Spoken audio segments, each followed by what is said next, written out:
त्याचं जेवण जेवढं जे चालते ना विद्यार्थ्यांना त्याच्यात तोंडात घालून झाले त्यांनी ते भरचौकात चालू आहे आणि स्वतः आम्ही समितीच्या वतीने तुम्हाला आश्वासन देतो यांनी कॉम्प्रोमाइज अजिबात करणार नाही.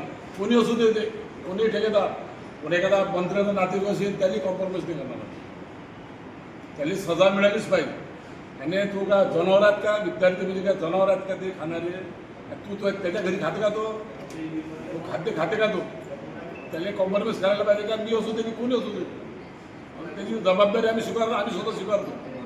पण तुम्ही जे आपण मुख्याध्यापक आहात आम्हाला ह्या गोष्टी सांगितल्या आपण तात्काळ कारवाई आम्ही करतो ना.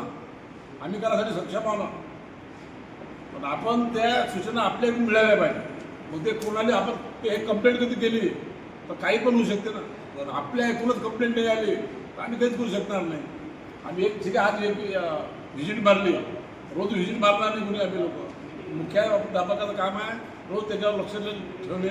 चौ रजिस्टर आहे त्याच्यामध्ये आपण हे नोंद करणे त्याची खर्चावर नोंद करणे ते आपण जबाबदारी स्वीकारली तर आम्ही पण स्वीकारायला तयार आहोत. फक्त खिचडी निकृष्ट दर्जाची येते तर विद्यार्थी खातात का जाते कुठं? माझा प्रश्न काय आहे हे पण लक्षात ठेवा. विद्यार्थी जर खिचडी खात नाही तर खिचडी जाते कुठं हा एक प्रश्न आहे. त्याची बिलं कशा काढता तुम्ही? बिलं कसे निघतात त्याचे कसे निघतात? खिचडी फेकून देतात काय?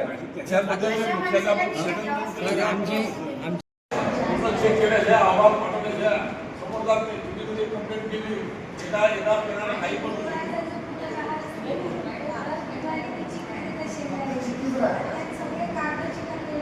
त्याच्यामध्ये शेंगदाण्याची काजूची चिक्की असते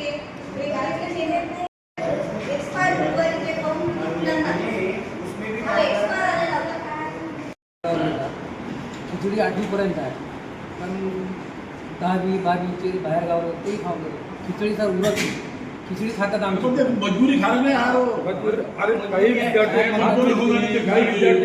त्याच्यामध्ये तेल नाही भाजीपाला नाही टमाटर नाही त्यात चव नाही दिली पण गरीब लोक खातात बिचारे त्यांना खायला लागलं मजबूर खावं लागते त्यांना मजबूर त्यांना त्या ठेकेदाराने त्याचं पनिशमेंट मिळालं पाहिजे ना. तो ठेकेदार कमी पैशाचं कॉन्ट्रॅक्ट घेतला नसेल ना. तो एका बिल्डिंग 2 बिल्डिंग बनवून आला.